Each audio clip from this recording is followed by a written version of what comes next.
നമ്മളിന്ന് നോക്കാനായിട്ട് പോകുന്നത് പുതിയ SCERT ടെക്സ്റ്റിലെ 9ാം ക്ലാസ് ബയോളജി പുസ്തകത്തിലെ 1, 2 ചാപ്റ്റേഴ്സാണ്. അതിൻ്റെ മെയിനായിട്ടുള്ള എല്ലാ ഫാക്റ്റും ഇൻക്ലൂഡ് ചെയ്തിട്ടുള്ളൊരു വീഡിയോ ആണിത്. നമുക്ക് വീഡിയോയിലേക്ക് പോകാം. അന്തരീക്ഷത്തിലെ ഓക്സിജൻ്റെ നല്ലൊരു ഭാഗവും പുറന്തള്ളുന്നത് ആരാണ്? സമുദ്രത്തിലെ ഉൽപ്പാദകരാണ്. അന്തരീക്ഷത്തിലെ ഓക്സിജൻ്റെ നല്ലൊരു ഭാഗവും പുറന്തള്ളുന്നത് സമുദ്രത്തിലെ ഉൽപ്പാദകരാണ്. സൂര്യപ്രകാശത്തിൻ്റെ ലഭ്യത അനുസരിച്ച് സമുദ്രത്തെ 3 മേഖലകളായിട്ട് തിരിക്കുന്നത് യൂഫോട്ടിക് മേഖല, ഡിസ്ഫോട്ടിക് മേഖല, എഫോട്ടിക് മേഖല. സൂര്യപ്രകാശത്തിൻ്റെ ലഭ്യത അനുസരിച്ച് സമുദ്രത്തെ 3 മേഖലകളായിട്ട് തിരിക്കുന്നു: യൂഫോട്ടിക്, ഡിസ്ഫോട്ടിക്, എഫോട്ടിക്. സമുദ്രത്തിൻ്റെ ഉപരിതലം മുതൽ 200 മീറ്റർ വരെ ആഴത്തിലുള്ള മേഖലയാണ് യൂഫോട്ടിക് മേഖല. സമുദ്രത്തിൻ്റെ ഉപരിതലം മുതൽ 200 മീറ്റർ വരെ ആഴത്തിലുള്ള മേഖലയാണ് യൂഫോട്ടിക് മേഖല. നന്നായി സൂര്യപ്രകാശം ലഭിക്കുന്നതിനാൽ ധാരാളം ജീവികൾ കാണപ്പെടുന്ന സമുദ്ര മേഖലയാണ് യൂഫോട്ടിക് മേഖല. നന്നായിട്ട് സൂര്യപ്രകാശം ലഭിക്കുന്നതിനാൽ ധാരാളം ജീവികൾ കാണപ്പെടുന്ന സമുദ്ര മേഖലയാണ് യൂഫോട്ടിക് മേഖല. സമുദ്രത്തിൽ 200 മീറ്ററിന് താഴെയും 1000 മീറ്റർ വരെയുള്ള മേഖലയാണ് ഡിസ്ഫോട്ടിക് മേഖല. സമുദ്രത്തിന് 200 മീറ്ററിന് താഴെയും 1000 മീറ്റർ വരെയുമുള്ള മേഖലയാണ് ഡിസ്ഫോട്ടിക് മേഖല. പ്രകാശ ലഭ്യത പരിമിതമെങ്കിലും സസ്യകേന്ദ്രീകൃതമായ ജീവജാലികകളുള്ള സമുദ്രഭാഗമാണ് ഡിസ്ഫോട്ടിക് മേഖല. പ്രകാശ ലഭ്യത പരിമിതമെങ്കിലും സസ്യകേന്ദ്രീകൃതമായ ജീവജാലികളുള്ള സമുദ്രഭാഗമാണ് ഡിസ്ഫോട്ടിക് മേഖല. സമുദ്രോപരിതലത്തിൽ നിന്നും 1000 മീറ്ററിന് താഴെ സ്ഥിതി ചെയ്യുന്ന മേഖലയാണ് എഫോട്ടിക് മേഖല. സമുദ്രോപരിതലത്തിൽ നിന്നും 1000 മീറ്ററിന് താഴെ സ്ഥിതി ചെയ്യുന്ന മേഖലയാണ് എഫോട്ടിക് മേഖല. ലഭ്യമായ സൂര്യപ്രകാശത്തിൻ്റെ അളവ് വളരെ കുറവായതിനാൽ പ്രകാശ സംശ്ലേഷണം നടക്കാത്ത സമുദ്രഭാഗമാണ് ഇത് എഫോട്ടിക് മേഖല. ലഭ്യമായ സൂര്യപ്രകാശത്തിൻ്റെ അളവ് വളരെ കുറവായതിനാൽ പ്രകാശ സംശ്ലേഷണം നടക്കാത്ത സമുദ്രഭാഗമാണ് എഫോട്ടിക് മേഖല. പ്രകാശം ഉൽപ്പാദിപ്പിക്കാൻ കഴിയുന്ന ചില ജീവികൾ കാണപ്പെടുന്ന സമുദ്രഭാഗമാണ് എഫോട്ടിക് മേഖല. പ്രകാശം ഉൽപ്പാദിപ്പിക്കാൻ കഴിയുന്ന ചില ജീവികൾ കാണപ്പെടുന്ന സമുദ്രഭാഗമാണ് എഫോട്ടിക് മേഖല. മേൽത്തട്ടിലുള്ള ജീവികളുടെ മൃതാവശിഷ്ടങ്ങൾ ജന്തുക്കൾ ആഹാരമാക്കുന്ന സമുദ്രമേഖല ഏത്? എഫോട്ടിക് മേഖല.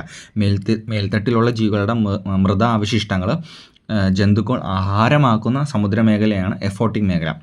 രാസസംശ്ലേഷണം നിർവഹിക്കുന്ന ചില ഇനം ബാക്ടീരിയകൾ കാണപ്പെടുന്ന സമുദ്രഭാഗമാണ് എഫോട്ടിക് മേഖല. രാസസംശ്ലേഷണം നിർവഹിക്കുന്ന ചില ഇനം ബാക്ടീരിയകൾ കാണപ്പെടുന്ന സമുദ്രഭാഗമാണ് ഇത് എഫോട്ടിക് മേഖല. ഏത് വർഷമാകുമ്പോഴേക്കുമാണ് സമുദ്രത്തിലെ മത്സ്യസമ്പത്തിൻ്റെ ഭാരത്തെ അവിടെ എത്തുന്ന പ്ലാസ്റ്റിക്കിൻ്റെ ഭാരം പിന്തള്ളുമെന്ന പ്രവചനം UNO നടത്തിയിരിക്കുന്നത്? 2050 ആകുമ്പോഴേക്കും സമുദ്രത്തിലെ മത്സ്യസമ്പത്തിൻ്റെ ഭാരത്തെ അവിടെ എത്തുന്ന പ്ലാസ്റ്റിക്കിൻ്റെ ഭാരം പിന്തള്ളുമെന്ന പ്രവചനം UNO നടത്തിയിരിക്കുന്നു. കായലും കടലും ചേരുന്ന ഭാഗത്ത് കാണപ്പെടുന്ന സസ്യ സംവിധാനമാണ് കണ്ടൽക്കാടുകൾ. കായലും കടലും ചേരുന്ന ഭാഗത്ത് കാണപ്പെടുന്ന സസ്യ സംവിധാനമാണ് കണ്ടൽക്കാടുകൾ. ഉപ്പുവെള്ളത്തിൽ വളരുന്ന ഏകദേശം എത്ര ഇനം കണ്ടൽ സസ്യങ്ങളാണ് കേരളത്തിലുള്ളത്? 43 ഇനം. ഉപ്പുവെള്ളത്തിൽ വളരുന്ന ഏകദേശം എത്ര ഇനം കണ്ടൽ സസ്യങ്ങളാണ് കേരളത്തിലുള്ളത്? 43 ഇനം. 1975 കണക്ക് പ്രകാരം സംസ്ഥാനത്ത് എത്ര വിസ്തൃതിയിൽ കണ്ടൽക്കാടുകൾ ഉണ്ട് ആയിരുന്നു? 70,000 ഹെക്ടർ. 1975 കണക്ക് പ്രകാരം സംസ്ഥാനത്ത് എത്ര വിസ്തൃതിയിൽ കണ്ടൽക്കാടുകൾ ഉണ്ടായിരുന്നു? 70,000 ഹെക്ടർ. ജീവമണ്ഡലത്തിൻ്റെ അടിസ്ഥാന ശിലകൾ എന്നറിയപ്പെടുന്നത് എന്തിനാണ്? സസ്യങ്ങളെയാണ്. ജീവമണ്ഡലത്തിൻ്റെ അടിസ്ഥാന ശിലകൾ എന്നറിയപ്പെടുന്ന സസ്യങ്ങളെയാണ്. എല്ലാ പോഷക ഘടകങ്ങളും ശരിയായ അനുപാതത്തിൽ ലഭിക്കുന്ന ഭക്ഷണമാണ് സമീകൃത ആഹാരം, ബാലൻസ്ഡ് ഡയറ്റ്. എല്ലാ പോഷക ഘടകങ്ങളും ശരിയായ അനുപാതത്തിൽ ലഭിക്കുന്ന ഭക്ഷണമേത്? സമീകൃത ആഹാരം, ബാലൻസ്ഡ് ഡയറ്റ്. ആരോഗ്യകരമായ ജീവിതത്തിന് സഹായമാകുന്ന ഭക്ഷണ സങ്കല്പമേത്? Food plate. ആരോഗ്യകരമായ ജീവിതത്തിന് സഹായമായ ഭക്ഷണ സങ്കല്പമേത്? ഫുഡ് പ്ലേറ്റും. ഒരു പ്ലേറ്റിൻ്റെ പകുതി ഭാഗം പഴങ്ങളും പച്ചക്കറികളും, 1/4 ഭാഗം ധാന്യങ്ങളും, 1/4 ഭാഗം പ്രോട്ടീൻ അടങ്ങിയ ഭക്ഷണങ്ങളും, 1 ഗ്ലാസ് പാലോ പാൽ ഉൽപ്പന്നങ്ങളോ അടങ്ങിയതുമായ സംവിധാനമാണ് ഫുഡ് പ്ലേറ്റ് എന്ന് പറയുന്നത്.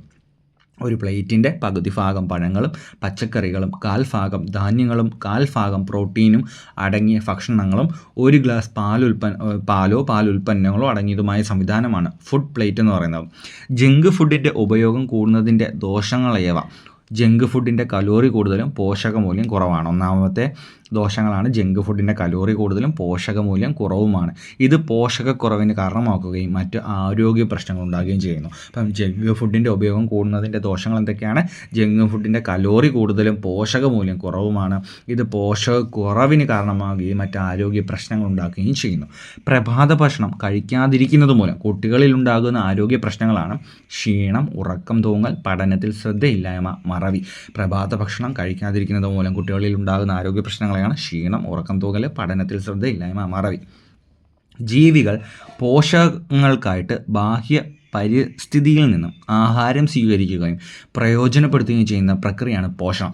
ജീവികൾ പോഷകങ്ങൾക്കായിട്ട് ബാഹ്യ പരിസ്ഥിതിയിൽ നിന്ന് ആഹാരം സ്വീകരിക്കുകയും പ്രയോജനപ്പെടുത്തുകയും ചെയ്യുന്ന പ്രക്രിയയാണ് പോഷണം. ലഘുഘടനയുള്ള ജീവികളിൽ നിന്ന് സങ്കീർണ ഘടനയുള്ള ജീവികളിലേക്ക് പോകുന്തോറും പോഷണ പ്രക്രിയ സങ്കീർണമാകുന്നു.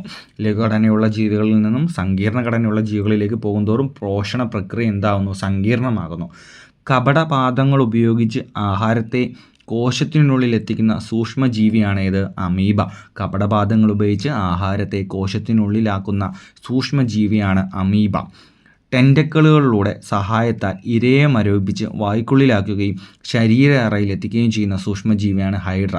ടെൻറ്റക്കിളുകളുടെ സഹായത്താൽ ഇരയെ മരവിപ്പിച്ച് വായ്ക്കുള്ളിലാക്കുകയും ശരീര അറയിലെത്തിക്കുകയും ചെയ്യുന്ന സൂക്ഷ്മജീവി ഏതാണ്? ഹൈഡ്ര.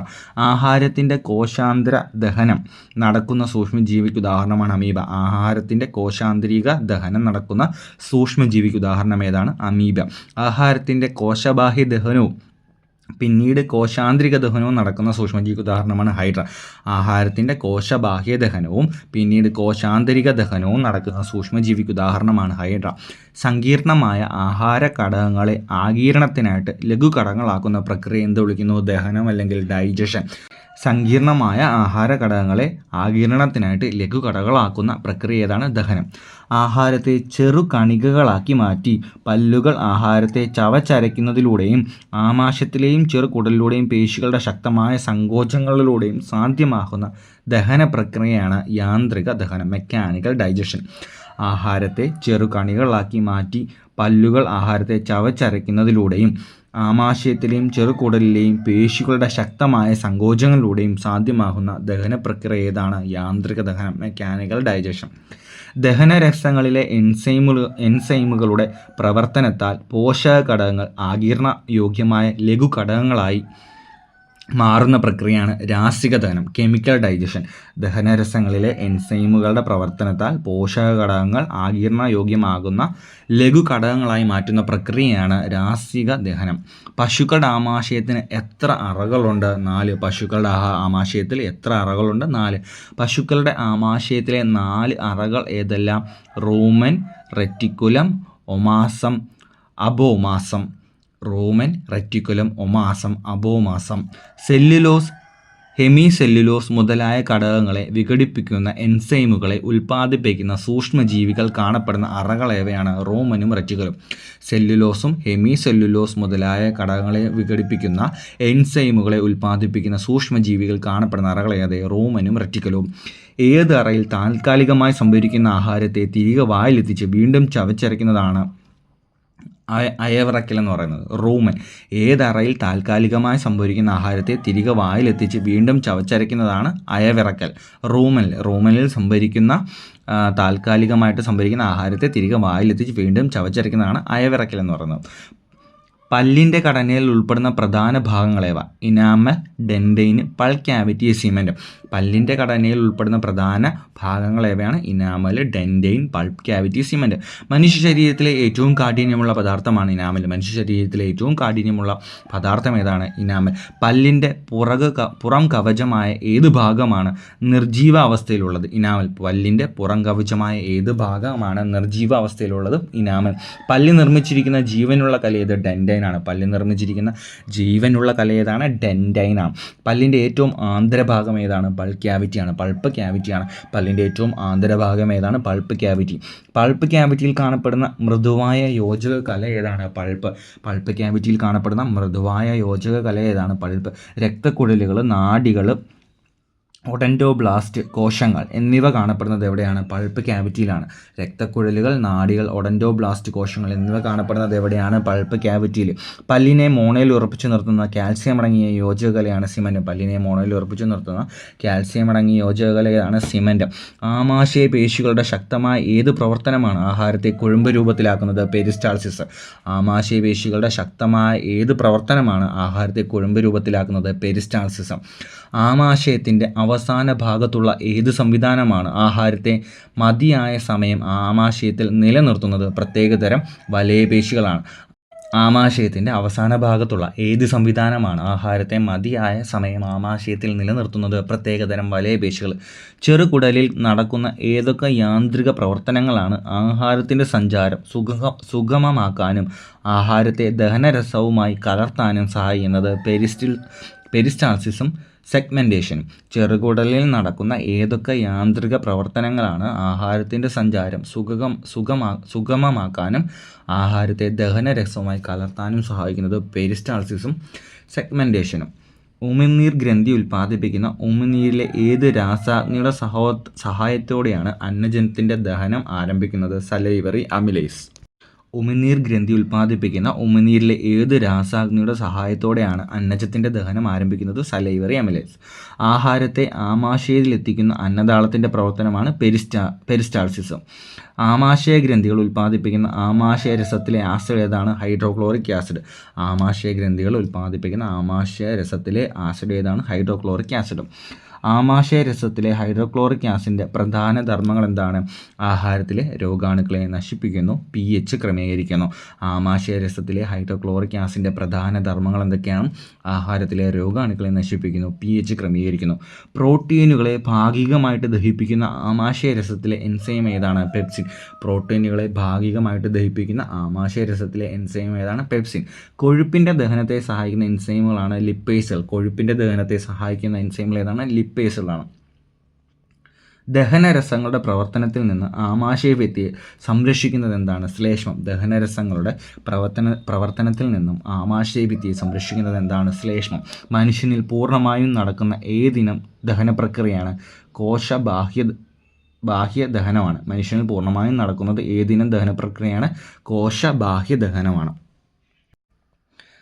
കണ്ടൽക്കാടുകൾ പരിസ്ഥിതിക്ക് നൽകുന്ന പ്രധാന സംഭാവനകളേവയാണ്? മത്സ്യസമ്പത്തിൻ്റെ ഉറവിടമായിട്ട് പ്രവർത്തിക്കുന്നു, ജൈവവൈവിധ്യത്തിൻ്റെ കലവറ, തീരപ്രദേശത്തെ മണ്ണ് സംരക്ഷണം, വലിയ തോതിൽ കാർബൺ ഡൈ ഓക്സൈഡിനെ ആഗിരണം ചെയ്യുന്നതിലൂടെ ആഗോള താപനത്തിനെതിരെയുള്ള പ്രതിരോധം, സുനാമിയെ തടയൽ.